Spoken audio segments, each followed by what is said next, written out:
Hello friends, welcome to channel bull track. दोस्तों, आज हर तरफ ईवीज का चर्चा है और चर्चा के नाम पे हम जो सुन रहे हैं उसमें गैस ज्यादा है और रियलिटी कम है।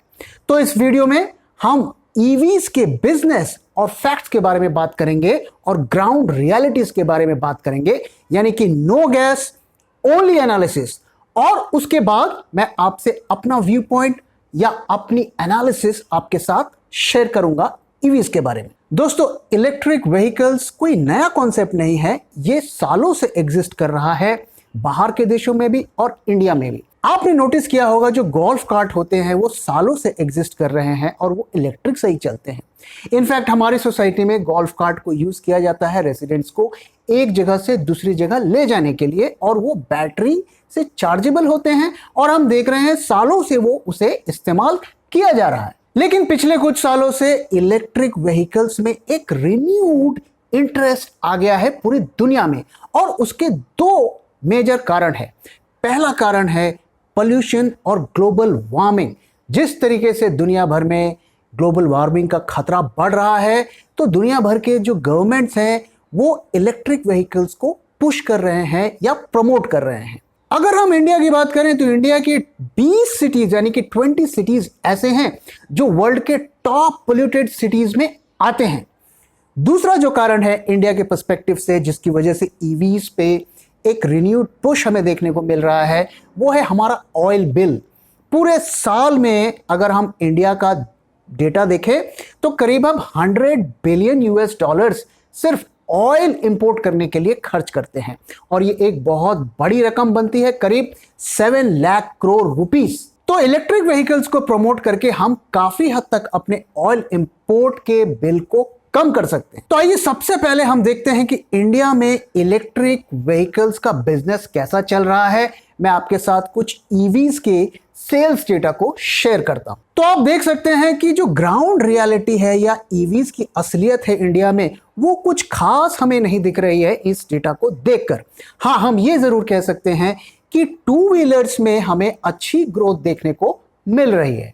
दोस्तों, ध्यान रहे कि इस डेटा में हमने ई रिक्शा का डेटा इंक्लूड नहीं किया है, और एक अनुमान के हिसाब से करीब 1 लाख ई रिक्शाज इंडिया में हर साल बिकते हैं। तो इस डेटा पॉइंट के बेसिस पर हम ये कह सकते हैं कि अनलाइक वेस्टर्न वर्ल्ड्स, इंडिया में टू व्हीलर्स और ई रिक्शा में ही ज्यादा ग्रोथ हमें देखने को मिल रही है। अगर आप इस डेटा को एक ऑप्टिमिस्टिक फ्रेम ऑफ माइंड से देखें तो आप ये कह सकते हैं कि अभी तो ईवीज का एक शुरुआती दौर है और इसमें बहुत ज्यादा ग्रोथ का पोटेंशियल है। Fair point. लेकिन क्या ईवी के ग्रोथ को अचीव करना इतना आसान है? आइए दोस्तों, मैं आपके साथ शेयर करता हूं कि ईवी के ग्रोथ में क्या रोड ब्लॉक्स हैं या क्या चैलेंजेस या प्रॉब्लम्स हैं। अगर हम ईवी के पूरे इकोसिस्टम को देखें तो उसमें 3 एंटिटीज आती हैं। पहला बैटरी प्रोडक्शन, दूसरा चार्जिंग इंफ्रास्ट्रक्चर और तीसरा लोकल सप्लाई चेन। अगर हम बैटरी इंडस्ट्री की बात करें तो बैटरी इंडस्ट्री में सबसे ज्यादा चैलेंज है, और ये चैलेंज प्रोडक्शन का नहीं है, ये चैलेंज है रॉ मटेरियल का। ईवीज में लिथियम आयन बैटरी का इस्तेमाल होता है, और लिथियम आयन बैटरी के जो लीडिंग प्रोड्यूसर कंट्रीज हैं उनमें आते हैं USA, Japan, Korea and China. और जो लीडिंग कंपनीज जिन बैटरीज को बनाती हैं उनमें आती हैं पैनासोनिक, तोशिबा एंड सैमसंग। अब देखिए, इंडिया में लिथियम आयन बैटरीज को प्रोड्यूस करना प्रॉब्लम नहीं है, उसकी टेक्नोलॉजी है, लेकिन जो उसके रॉ मटेरियल्स हमें चाहिए उसकी प्रॉब्लम है, जैसा कि मैंने बताया। तो इन बैटरीज को बनाने के लिए हमें 6-7 तरीके के जो रॉ मटेरियल की जरूरत पड़ती है, और उसमें कौन कौन से हैं? उसमें आते हैं ग्रेफाइट, एल्यूमिनियम, कॉपर, मैग्नीशियम, निकल, कोबाल्ट एंड लिथियम। और इसमें से जो लिथियम और कोबाल्ट है उसकी इंडिया में खासी कमी है, लेकिन ऑफ कोर्स हम इसे इंपोर्ट कर सकते हैं। लेकिन दोस्तों, ध्यान रहे कि इन रॉ मटेरियल की पूरी दुनिया में डिमांड है, और इसकी वजह से इसकी जो रिक्वायरमेंट है, जिस तरीके की ह्यूज रिक्वायरमेंट है, उसको फुलफिल करना इतना आसान नहीं होगा। एंड ऑफ कोर्स जैसे जैसे इसकी डिमांड बढ़ती जाएंगी, इन रॉ मटेरियल्स के प्राइसेस भी बढ़ते जाएंगे। तो जब तक ये रॉ मटेरियल की प्रॉब्लम, इसकी सप्लाई की अवेलेबिलिटी नहीं होती है, तब तक हम लार्ज स्केल में बैटरीज को प्रोड्यूस नहीं कर पाएंगे, और तब तक हमें ईवीज में एक्सप्लोसिव ग्रोथ देखने को नहीं मिलेगा इंडिया में। अगर हम चार्जिंग इंफ्रास्ट्रक्चर की बात करें तो दोस्तों कई कंपनीज ने ऑलरेडी इंडिया में चार्जिंग इंफ्रास्ट्रक्चर को बनाना शुरू कर दिया है और उसमें जो मेन है वो है JLR।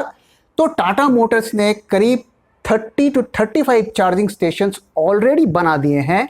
मर्सिडीज ने भी अपने चार्जिंग स्टेशंस बनाने शुरू कर दिए हैं।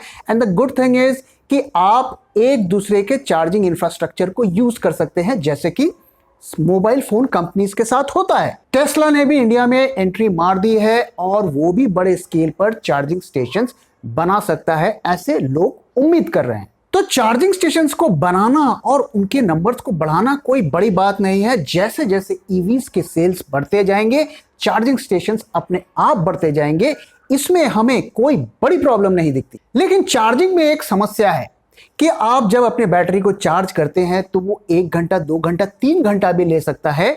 कन्वेंशनल व्हीकल्स में जब आपका पेट्रोल खत्म होता है, आप पेट्रोल पंप में जाते हैं और मिनटों में आपका पेट्रोल भर जाता है और आप फिर से गाड़ी चलाने लगते हैं। तो इस प्रॉब्लम को सॉल्व करने के लिए ईवीज ने एक इनोवेटिव आइडिया को ढूंढ निकाला है, जिसे हम कहते हैं बैटरी स्वैपिंग। इस कॉन्सेप्ट के अनुसार आप जब अपनी इलेक्ट्रिक व्हीकल को लेकर जाएंगे और आपकी बैटरी ड्रेन हो जाएगी तो आपको अपनी बैटरी को सिर्फ स्वैप कर लेना है। यानी कि आप किसी चार्जिंग स्टेशन में जाएंगे और वहां पे ऑलरेडी एक चार्ज बैटरी रहेगी और आप अपनी बैटरी को सिर्फ चेंज कर लेंगे और आप दोबारा से गाड़ी चलाने लगेंगे। तो बैटरी स्वैपिंग के फील्ड में कई कंपनीज काम कर रही हैं, लेकिन दोस्तों बैटरी स्वैपिंग इस वक्त जो काम हमें इंडिया में देखने को मिल रहा है वो मोस्टली 3 व्हीलर ई रिक्शा के फील्ड में ही हमें देखने को मिल रहा है। इनफैक्ट एक दिल्ली बेस्ड कंपनी है चार्जअप, जिसने यह दावा किया है कि वो हर 2 किलोमीटर के डिफरेंस में दिल्ली के अंदर चार्जिंग स्टेशंस बना देगी जहां पर लोग बैटरी को स्वैप कर सकते हैं। लेकिन ये कंपनी सिर्फ ई रिक्शास के लिए बैटरी बना रही है फिलहाल। तो मेरी नॉलेज में ऐसी कोई कंपनी नहीं है जो कार्स के लिए बैटरी स्वैपिंग का इंफ्रास्ट्रक्चर बना रही है, लेकिन ये टेक्नोलॉजी में काफी पोटेंशियल है और उम्मीद की जा रही है कि कार्स और हेवी व्हीकल्स के लिए भी इस तरीके का इंफ्रास्ट्रक्चर डेवलप होगा। तीसरा जो एंटिटी मैंने आपसे शेयर किया था कि लोकल सप्लाई चेन, दोस्तों इसमें भी हमें कोई प्रॉब्लम नहीं दिखती है। इंडिया की जो ऑटोमोबाइल कंपनीज हैं वो वर्ल्ड क्लास है और वो अपना सप्लाई चेन बना लेगी। लेकिन इसमें प्रॉब्लम ये है कि इसमें आपके पूरे ग्लोबल जो सप्लाई चेन है उस पर डिपेंडेंसी बनी रहेगी और उस सप्लाई चेन पर अगर कोई भी प्रॉब्लम आती है तो आपका प्रोडक्शन हिट होगा। अगर आप न्यूज़ फ्लो को फॉलो कर रहे होंगे तो आपने पढ़ा होगा और मैंने भी अपने पिछले वीडियोस में आपके साथ शेयर किया था कि इंडिया में जो ऑटोमोबाइल इंडस्ट्री है वो चिप शॉर्टेज को फेस कर रही है, जिसकी वजह से उनके प्रोडक्शन पर इंपैक्ट हो रहा है। और ये इंपैक्ट सिर्फ इंडिया में ही नहीं पूरी दुनिया में हो रहा है। इनफैक्ट इंडिया में कई कंपनीज ऐसी हैं जहां पे अगर आप व्हीकल्स खरीदने जाएंगे तो आपका वेट टाइम कुछ महीनों से लेकर 1-1.5 साल तक हो सकता है। यहां तक कि महिंद्रा एंड महिंद्रा टाइप की कंपनी जो है उसमें भी कई मॉडल्स के लिए 1 से 1.5 साल तक का वेट टाइम हो सकता है। तो आप क्लियरली देख सकते हैं कि ईवी इंडस्ट्रीज में इस वक्त काफी सारे चैलेंजेस हैं। दोस्तों आपको और हमको कोई प्रॉब्लम होती है तो सरकार हमें मदद करे या ना करे, लेकिन ये सूट बूट धारी लोग जो होते हैं कॉर्पोरेट वर्ल्ड की, इनकी सरकार जरूर सुनती है।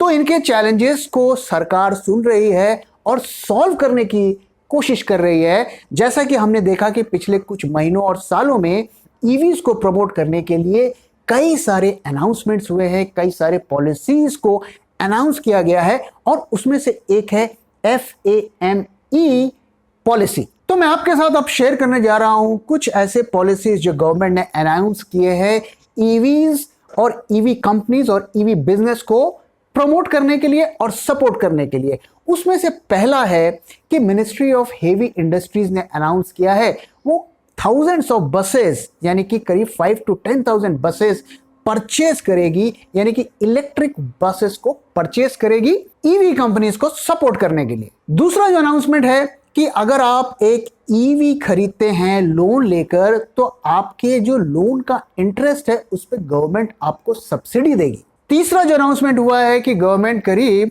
8 बिलियन यूएस डॉलर्स यानी कि करीब 60,000 करोड़ रुपीस 5 साल में स्पेंड करेगी ईवी कंपनीज को सपोर्ट करने के लिए या उसमें इन्वेस्ट करने के लिए। ये एक अच्छा कदम है, लेकिन दोस्तों क्या आपको लगता है कि ये अमाउंट सफिशिएंट है इतनी बड़ी इंडस्ट्री को सपोर्ट करने के लिए? एक और चीज जो गवर्नमेंट ने किया है कि उसने इसरो की जो बैटरी डेवलपमेंट टेक्नोलॉजी है उसको करीब 10 कंपनीज के साथ शेयर किया है ताकि उनको वो टेक्नोलॉजी मिले और वो बैटरी को प्रोड्यूस कर सके लार्ज स्केल पर। लेकिन अच्छा रहता अगर ये टेक्नोलॉजी वो एक ओपन सोर्स की तरह सभी कंपनीज के साथ शेयर करते ताकि हर कोई इसका बेनिफिट ले पाता। एक और चीज जो गवर्नमेंट ने अनाउंस किया है वो है न्यू स्क्रैपिंग पॉलिसी, यानी कि जो आपके पुराने व्हीकल्स हो चुके हैं उसे आप किस तरीके से डिस्पोज कर सके। और ये कदम इसलिए उठाया गया है कि लोग पुराने अपने व्हीकल्स को छोड़कर उसको डिस्पोज करके इलेक्ट्रिक व्हीकल्स की तरफ आए। तो आप देख सकते हैं दोस्तों कि गवर्नमेंट ने काफी सारे कदम उठाए हैं और हमें उम्मीद है कि आगे भी उठाएंगे, जिसकी वजह से एक ईवी इंडस्ट्री को सपोर्ट मिले, एक नया पुश मिले। और उम्मीद है कि इससे ईवी इंडस्ट्री में एक ग्रोथ होगा। लेकिन कितना ग्रोथ होगा, आइए मैं कुछ आपसे एस्टिमेट शेयर करता हूं। दोस्तों अगर 2019 का डेटा देखें तो जो टोटल ईवी सेल्स की जो वैल्यू आती है वो करीब 3,500 करोड़ की आती है, जो कि एक बहुत ही छोटा सा अमाउंट है।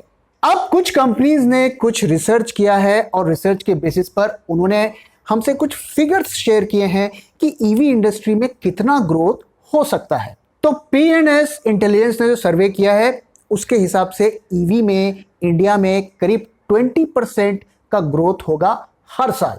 अगर हम क्रिसिल की बात करें तो क्रिसिल का कहना है कि बाई 2024 43 to 48% जो न्यू व्हीकल्स खरीदे जाएंगे 3 व्हीलर कैटेगरी में वो इलेक्ट्रिक होंगे। वहीं अगर हम 2 व्हीलर्स की बात करें तो बाई 2024 जो न्यू टू व्हीलर्स खरीदे जाएंगे उसमें से 12 to 18% जो होंगे वो इलेक्ट्रिक होंगे। वहीं अर्नस्ट एंड यंग का कहना है कि बाई 2025 20 to 25% जो न्यू पैसेंजर व्हीकल्स खरीदे जाएंगे वो इलेक्ट्रिक होंगे, और वही 30 to 35% जो गुड्स कैरियर खरीदे जाएंगे वो इलेक्ट्रिक होंगे। तो सभी मार्केट रिसर्च रिपोर्ट्स हमें ये तो बता रही हैं कि ग्रोथ आएगी, लेकिन ग्रोथ आने में अभी काफी साल लगेंगे और अभी भी हमें इसमें एक्सप्लोसिव ग्रोथ के कोई संभावना फिलहाल हमें नहीं दिख रही है। अब आइए थोड़ा बात करते हैं दोस्तों कि कोई क्यों इलेक्ट्रिक व्हीकल्स खरीदना चाहेगा और क्यों नहीं खरीदना चाहेगा। देखिए, इलेक्ट्रिक व्हीकल्स खरीदने के जो मेन रीजंस हैं वो ये है कि एक तो इसकी जो रनिंग कॉस्ट है वो कम है, मेंटेनेंस भी कॉस्ट इसकी कम है, और जो लोग एनवायरनमेंट के प्रति जो कॉन्शियस रहते हैं वो इसलिए खरीदना पसंद करेंगे क्योंकि ये इको फ्रेंडली है। वहीं ना खरीदने के भी कई रीजंस हैं, उसमें से जो सबसे इंपॉर्टेंट है कि फिलहाल जो इलेक्ट्रिक व्हीकल्स हैं वो काफी ज्यादा महंगी हैं, और दूसरा जो इसका इंफ्रास्ट्रक्चर है, जो चार्जिंग इंफ्रास्ट्रक्चर है, जो मेंटेनेंस इंफ्रास्ट्रक्चर है, फिलहाल वो अभी नहीं बना है, लेकिन उम्मीद की जा रही है कि वो काफी जल्दी ही डेवलप हो जाएगा। सो दोस्तों, अब तक मैं आपसे जो ईवी इंडस्ट्री के जो चैलेंजेस थे, प्रॉब्लम्स थे, जो उनकी ग्राउंड रियलिटीज थी वो मैंने आपके साथ शेयर किया। अब मैं आपके साथ अपना कंक्लूजन या अपना व्यू पॉइंट ईवी की तरफ क्या है उस बारे में बात करूंगा। देखिए दोस्तों, जब भी कोई नई चीज आती है तो लोगों का उसके प्रति एक अट्रैक्शन होता है, जिसकी वजह से उससे रिलेटेड एक हाइप सा क्रिएट हो जाता है। और ये कोई नई चीज नहीं है। जो लोग 1980 से पहले पैदा हुए हैं उन्होंने .com बूम को जरूर देखा होगा। उस वक्त इंटरनेट नया नया आया था और इसी तरीके की रिसर्च रिपोर्ट्स आती थी जिसमें यह बताया जाता था कि बाई 2020 2030 इंटरनेट बिजनेस इतना हो जाएगा, ये कंपनी इतनी हो जाएगी। एक तरीके का हाइप का माहौल था, जिसका परिणाम ये हुआ कि बहुत सारी इंटरनेट बेस्ड कंपनियां मार्केट में आ गई और उसमें से 99% कंपनीज कुछ साल चली और बंद हो गई। सिर्फ मुट्ठी भर कंपनियां रह गई और आज हम उन्हीं के गुण गाते रहते हैं। ऐसी सैकड़ों कंपनियां हैं जो उस दौर में काफी अच्छा कर रही थी, काफी ज्यादा पॉपुलर थी, और आज उनका कोई नामो निशान नहीं है। उनमें से मैं कुछ नाम आपके साथ शेयर करता हूं। ask.com, AltaVista, napster.com, Netscape, लाइकॉस, theglobe.com, ये सारी ऐसी ऐसी कंपनीज थी जिनको मैंने सालों यूज किया है और उस वक्त ऐसा लगता था कि ये कंपनीज पता नहीं कितनी बड़ी जायंट बन जाएंगी। लेकिन आप देखिए कुछ ही साल का उनका लाइफ स्पैन रहा और उसके बाद वो कंपनीज एक तरीके से बंद हो गई। कुछ उसमें से ऐसी हुई कि किसी के साथ मर्ज हो गई, लेकिन ज्यादातर कंपनियां सरवाइव नहीं कर पाई। और ये सब सिर्फ इंटरनेट बेस्ड कंपनीज के साथ ही नहीं हुआ, यही कहानी हमें देखने को मिली टेलीकॉम के साथ, यही कहानी हमें देखने को मिली ई कॉमर्स के साथ, और यही कहानी हमें देखने को मिली रियल एस्टेट कंपनी के साथ। तो एक्टर बदल जाते हैं, डायरेक्टर बदल जाते हैं, लेकिन जो कहानी होती है वो सेम होती है, जैसे कि बॉलीवुड की लव स्टोरी। और इसलिए बहुत जरूरी है कि सावधान रहें, सतर्क रहें और सुरक्षित रहें। तो मैंने आपको जितनी भी ईवी की कहानी सुनाई, उसमें से जो उसका जो मेन कंक्लूजन निकलता है कि इंडिया में हमें ज्यादा ग्रोथ जो देखने को मिलेगा वो टू व्हीलर में देखने को मिलेगा compared with four wheeler. Of course इसके साथ साथ हमें थ्री व्हीलर में और ई रिक्शाज में भी अच्छा खासा ग्रोथ देखने को मिलेगा। आइए दोस्तों, मैं अब आपसे उन कंपनीज के बारे में बात करता हूं, कुछ सिलेक्टेड कंपनीज के बारे में बात करता हूं जो इस फील्ड में यानी कि ईवीज के बिजनेस में आ गई हैं और काफी काम कर रही हैं। आइए पहले देखते हैं कि लिस्टेड कंपनीज वो कौन कौन सी हैं जो ईवीज में अच्छा काम कर रही हैं। दोस्तों आप स्क्रीन पे देख सकते हैं, ये लीडिंग कंपनीज हैं, लिस्टेड कंपनीज हैं जो ईवी में अच्छा काम कर रही हैं और आने वाले टाइम पर यही ईवी के फील्ड में लीड करेंगी। लेकिन अगर आप देखेंगे तो स्टार्टअप के फील्ड में बहुत ज्यादा काम हो रहा है ईवी से रिलेटेड, और इसमें कई सारी हंड्रेड्स ऑफ कंपनीज काम कर रही हैं और कई कंपनीज के बारे में तो ज्यादातर लोगों को पता भी नहीं है।